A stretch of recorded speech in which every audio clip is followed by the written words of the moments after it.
अब हम लोग देखते हैं चौथा नोट। अब इसमें क्या होगा कि कोई दो गो पॉइंट दे देगा, ठीक है, कोई दो बिंदु देगा और उसको कहेगा क्या कि वो दोनों बिंदुओं को मिलाने वाला जो रेखाखंड है उसको कहेगा क्या, m अनुपात n में उसको विभाजित कर रहा है, ठीक है। तो विभाजित किए गए रेखाखंड का निर्देशांक कहेगा निकालने के लिए कि उसका निर्देशांक क्या होगा, वो चीज़ निकालने के लिए। तो कैसे हम लोग निकालेंगे उस चीज़ को समझते हैं, ठीक। तो यहाँ से अगर हम लोग करते हैं, अगर नोट नंबर ये कितना हो गया, ये हो गया नोट नंबर 4 हो गया, ठीक है। अब नोट नंबर 4 में क्या देगा, जैसे कि एक लाइनिंग दे दिया इस प्रकार से, एक लाइनिंग दे दिया है जिसका पहला पॉइंट दिया है ए और दूसरा का पॉइंट क्या दिया है, बी दिया है, ठीक है। 2 पॉइंट हो गया। अब ये दोनों पॉइंट में पहला पॉइंट का जो निर्देशांक होगा वो क्या होता है, तो वो हमेशा क्या होगा, x1 और y1 होता है। पहला पॉइंट तो ये हो गया। अच्छा, दूसरा बिंदु के निकालेंगे तो क्या होगा, तो दूसरा बिंदु का पॉइंट होता है x2 और क्या हो जाएगा अगला, y2 हो जाएगा। 2 पॉइंट हो गया। अब इसको कह रहा है क्या कि इसको ना m अनुपात n में कह रहा है कि इसको कथी कर रहा है, विभाजित कर रहा है। मतलब ये दोनों पॉइंट जो है ना, ये दोनों से मिलकर के जो ये लाइनिंग बना हुआ है, रेखा बना हुआ है, ये रेखा को कोई दो संख्या से इसको कर रहा है क्या कि 2 अनुपात में इसको विभाजित कर रहा है, ठीक है। जिसमें पहला अनुपात जो है वो दिया है यहाँ पर m और दूसरा अनुपात क्या दिया है, n दिया हुआ है। 2 अनुपात जिसमें पहला अनुपात है m और दूसरा क्या है n है। ये दोनों अनुपात से इसको क्या कर रहा है, विभाजित कर रहा है। तो कह रहा है कि विभाजित करने के बाद ये रेखाखंड का जो निर्देशांक होगा, ये वाला वैल्यू x और y, इसका मान क्या होगा, इसको निकालने पर आधारित होगा, ठीक ना। तो इसको कैसे निकालेंगे वो चीज़, तो इसको निकालने का बहुत ही आसान फॉर्मूला होता है। इसमें x बराबर क्या होगा, तो सिंपल सा पहला का जो खंड है ना इसको करते हैं। तो पहले लिखाएगा m इंटू क्या होता है x2, m into x2 plus क्या हो जाएगा n, ये वाला है तो n इंटू x1 बटा में क्या होगा, तो ये दोनों का अनुपात जोड़ देंगे, m अनुपात n को जोड़ देंगे तो m प्लस क्या हो जाएगा, n हो जाएगा। देख लो सिंपल सा फॉर्मूला, x बराबर m इधर कोना का गुना करना है, m क्या होगा x2 n इधर वाला में क्या होगा x1, तो m x2 प्लस में क्या होगा n x1 बटा में क्या हो जाएगा m प्लस n हो जाएगा, ठीक है। तो ये क्या हो गया, ये x का वैल्यू निकल गया। सेम उसी प्रकार हम लोग क्या करेंगे, y का भी वैल्यू निकालेंगे। तो y का निकालेंगे तो क्या होगा, तो y बराबर क्या होगा, सेम y चीज जहां पर x है वहां पर क्या करना है, y रख देना है। तो क्या होगा, बोलो बोलो, तो क्या होगा m y2 प्लस में क्या होगा n y1 बटा में फिर क्या होगा m प्लस n हो जाएगा, ठीक है। ये एक फार्मूला हो गया। तो देखो एक चीज ध्यान रखना, अगर कहीं भी फार्मूला में अगर तुम लोग प्लस से निकाल रहा है ना, प्लस जब कहेगा कर रहा है, ये फार्मूला प्लस लगा करके कर रहे हैं, तो प्लस मतलब समझना कौन खंड हो गया, तो ये हो गया अंतः खंड के लिए हो गया। ये किसके लिए हो गया, अंतः खंड के लिए हो गया। किसके लिए, अंतःखंड के लिए। अगर सवाल में वो बोलता है कि ये अंतःखंड कर रहा है चाहे बाह्य खंड कर रहा है, ऐसा करके बोलेगा। तो अगर अंतःखंड के लिए है तो इसके लिए क्या होगा, यही होगा, x बराबर क्या होगा m x2 plus n x1 बटा में m प्लस n, और सेकेंड में y बराबर क्या होगा m y2 प्लस में n y1 बटा में क्या होगा m प्लस n हो जाएगा। ये किसके लिए है, अंतःखंड के लिए। फिर हम लोग देखते हैं अब एक और देख लेते हैं दूसरा का। इसका 2 टाइप के इस पर रहता है, जिसमें पहला हो गया अंतःखंड और दूसरा का टाइप क्या होगा, बाह्य खंड होगा। तो बाह्य खंड के लिए अगर y बराबर निकालेंगे तो क्या होगा फॉर्मूला, तो इसका फॉर्मूला होता है m y2, यही ना होगा। बाह्य खंड के लिए y बराबर निकालेंगे तो सॉरी पहले x निकालते हैं, तो x बराबर निकालेंगे तो क्या होगा m x2, जहाँ प्लस है ना खाली वहाँ पर क्या करना है, माइनस कर देना है। तो अगर माइनस करेंगे तो n x1 बटा में क्या हो जाएगा m माइनस n, ये पहला फॉर्मूला हो गया। उसी प्रकार दूसरा निकालेंगे तो y बराबर क्या होगा, सेम फार्मूला वैसा ही क्या होगा m y2 माइनस में क्या हो जाएगा n y1 बटा में क्या होगा m माइनस n हो जाएगा। हो गया दोनों फार्मूला क्लियर। देख लो ये है जो टाइप 2 है, ये किस पर आधारित है, तो ये है बाह्य खंड पर। ये किस पर होगा, बाह्य खंड पर आधारित होगा, बाह्य खंड पर, ठीक है। बाह्य खंड के लिए या फिर बाह्य खंड पर आधारित होगा। सवाल में बोलता है बाह्य खंड पर चाहे अंतःखंड कर रहा है या फिर बाह्य खंड कर रहा है, तो उसमें तुमको देखना पड़ेगा। अगर अंतःखंड कहेगा तो ये वाला फार्मूला लगाना है, अब बाह्य खंड कहेगा तो ये वाला फार्मूला लगाना है। फार्मूला में क्या है, अंतःखंड में कहेगा तो दोनों को जोड़ देना है, ठीक है। अब बाह्य खंड बोलेगा तो उसमें क्या करेंगे, माइनस कर देंगे, घटा देंगे, ठीक। अब इस पर सवाल कैसे रहता है वो चीज़ हम लोग देखते हैं, ठीक है। देखिए अब जो नोट नंबर 4 पढ़ाया है उस पर आधारित प्रश्न कैसे रहेगा, ये नोट नंबर 4 पर आधारित प्रश्न है, ठीक है। अभी तुरंत नोट वाला बताए हैं पूरा फॉर्मूला, ठीक है। और वो फार्मूला आप लोग वीडियो पॉज करके नोट कर लीजिएगा, उसके बाद ये क्वेश्चन लिखिएगा, ठीक है। अब देखिए इसमें सवाल कैसे रहेगा, नोट नंबर 4 पर वो चीज़ यहाँ पर हम लिख दिए हैं। क्वेश्चन क्या है, कह रहा है क्या कि बिंदु P-1,2 दिया है, मतलब कोई एगो बिंदु है P या दूसरा का बिंदु क्या दिया है, Q दिया है, जिसमें P का निर्देशांक -1 और कितना है 2 दिया है, और Q का निर्देशांक कितना है 3, -4 है। अब कह रहा है कि के बीच रेखाखंड को कितने अनुपात में, देखो अनुपात दे दिया ना, अनुपात क्या दिया 2:3 के अनुपात में कथी कर रहा है, विभाजित करने वाले बिंदु का कथी निकालना है, निर्देशांक निकालना है, ठीक है। तो इसमें ये क्वेश्चन में बोला कहीं पर कि इसमें बाह्य खंड पर निकालना है कि अंतःखंड पर निकालना है, ऐसा तो कहीं नहीं लिखा हुआ है। अगर लिखल रहता अंतःखंड तो अंतःखंड वाला फार्मूला लगाते, और बाह्य खंड वाला बोलता तो हम लोग क्या करते, बाह्य खंड वाला फार्मूला लगाते, ठीक है। यहाँ पर तो कुछ बोला नहीं, तो हम लोग क्या करेंगे, दोनों फार्मूला के आधार पर हम लोग क्या करेंगे, निकाल लेंगे, ठीक। तो यहाँ पर सबसे पहले हम लोग सॉल्यूशन में क्या, एक लाइनिंग पहले खींचेंगे, सबसे पहले क्या करेंगे, एक लाइनिंग खींचेंगे, और ये लाइनिंग में कोऑर्डिनेट लिखेंगे। पहला बिंदु P है, इसका कोऑर्डिनेट कितना दिया, तो -1,2 दे दिया। फिर दूसरा बिंदु क्या है, Q है, और इसका कोऑर्डिनेट कितना है, तो 3, -4 हो गया। इतना में तो दिक्कत नहीं है। अब इसके कह रहा है कि रेखाखंड को कितना अनुपात में काट रहा है, तो 2:3 में काट रहा है, यानी कि m का वैल्यू कितना दे दिया, 2 दे दिया, और n का वैल्यू कितना दे दिया, 3 दे दिया, ठीक है।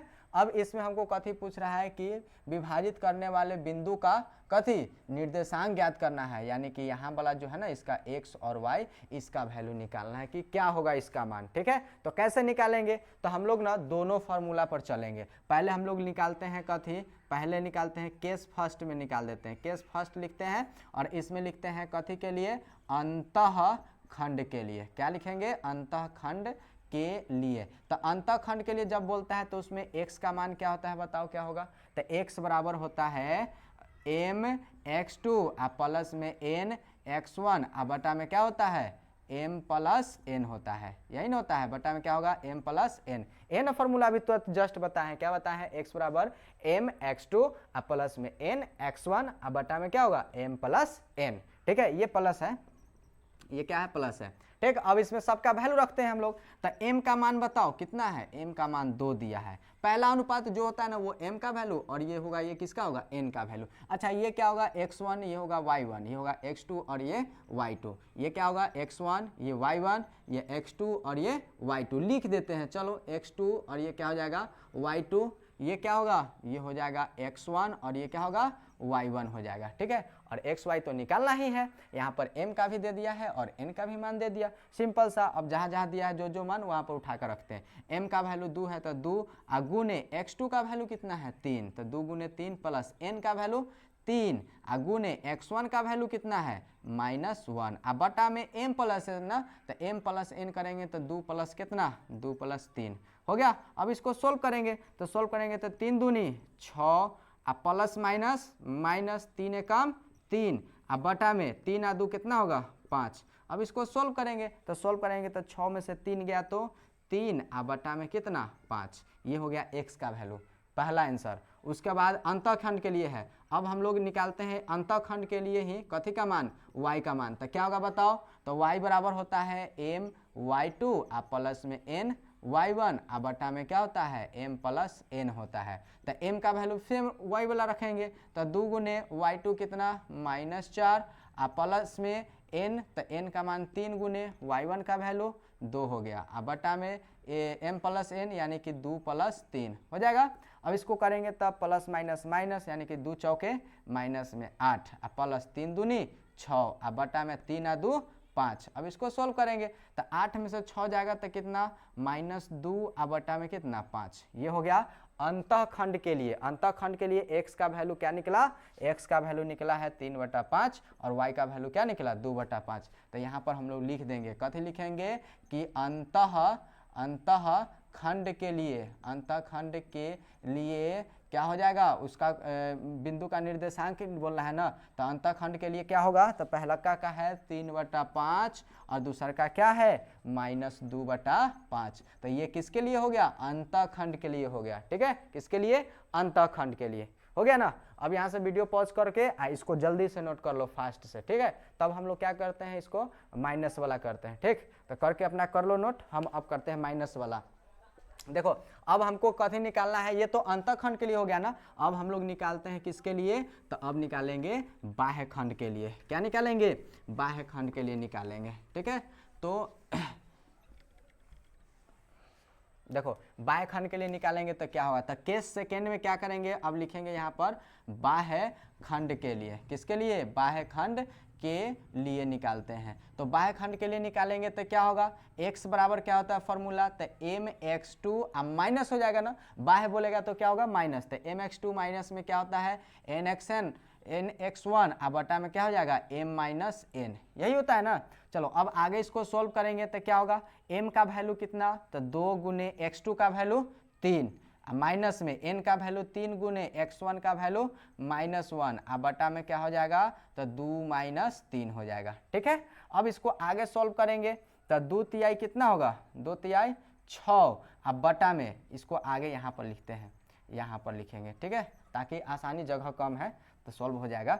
तो इसको करेंगे तो 2 तिहाई कितना होगा, x बराबर 2 तिहाई 6, माइनस माइनस कथी होगा प्लस, 3 एकम 3, अब बटा में, अच्छा 2 में से 3 जाएगा तो क्या बचेगा -1। अब इसको करेंगे तो 6 व 3 9, अब बटा में -1, यानी कितना होगा -9, यानी कि फाइनली x का वैल्यू क्या निकला, -1 निकल गया, सॉरी -9 निकल गया। अब हम लोग किसका मान निकालेंगे, अब निकालेंगे किसका, तो y का मान। तो y के लिए फॉर्मूला क्या बताया है, बाह्य खंड के लिए, बाह्य खंड के लिए है ना। तो y का मान क्या होता है, तो my2 माइनस में n y1, अब बटा में क्या हो जाएगा m माइनस n हो जाएगा ना। अब इसको करते हैं सॉल्व, तो m का वैल्यू 2 गुने y2 का वैल्यू -4, माइनस में n का वैल्यू 3, y1 का वैल्यू कितना है 2 है, 2, अब बटा में 2 माइनस 3।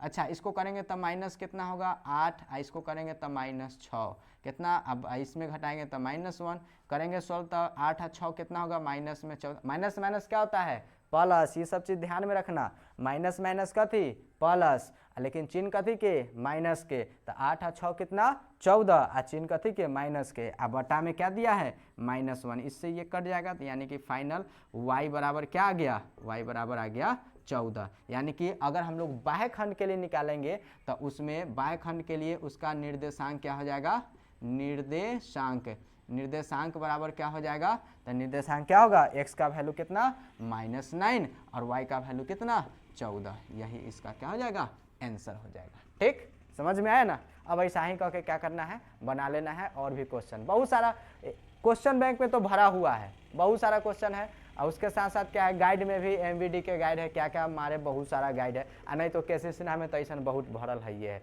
एनसीईआरटी लेकर के अभी चलो, अब केसी सिन्हा पढ़ने का टाइम अब है नहीं, है ना। एनसीईआरटी से पढ़ो, बनाओ, अगर समय है तो बना सकता है, उससे कोई दिक्कत नहीं है, लेकिन ज़्यादातर अब करो कि क्वेश्चन बैंक बनाओ, बहुत बढ़िया रहेगा। ठीक चलो आज के लिए इतना ही रहने देते हैं, अब फिर मिलते हैं नेक्स्ट नया सेशन में, है ना, नए फिर से एनर्जी के साथ, और वहाँ पर हम लोग बहुत ज़्यादा से ज़्यादा सीखने का प्रयास करेंगे। चीज़ और ध्यान दीजिएगा, जिनको फर्स्ट वाला जो इसका लेक्चर डलाया था वो थोड़ा सा मोबाइल से ही ऐसे शूट किया गया था, तो उसमें हुआ क्या है कि लाइटिंग थोड़ा सा ज़्यादा आ रहा था, इस कारण से वो देखने में थोड़ा सा दिक्कत होगा। लेकिन सेकेंड वीडियो देखिए, थर्ड वीडियो देखिए, है ना, उसमें हम प्रयास कर रहे हैं कि बेहतर से बेहतर किया जाए। आप लोग सपोर्ट करिएगा, जितना ज़्यादा सपोर्ट करिएगा उतना जल्दी हम क्या करेंगे, ये बोर्ड को चेंज करके दूसरा नया बोर्ड लगा सकते हैं। ठीक है, और आप लोग के लिए बेनिफिट क्या होगा कि फ्री में जहाँ तक हो सके हम आप लोगों के लिए क्या करेंगे, पढ़ाएंगे, और आप लोग मन से खाली पढ़िए। आप लोग सपोर्ट करते रहिए, लाइक करते रहिए, सब्सक्राइब करते रहिए, ठीक है, और ज़्यादा से ज़्यादा शेयर करिए।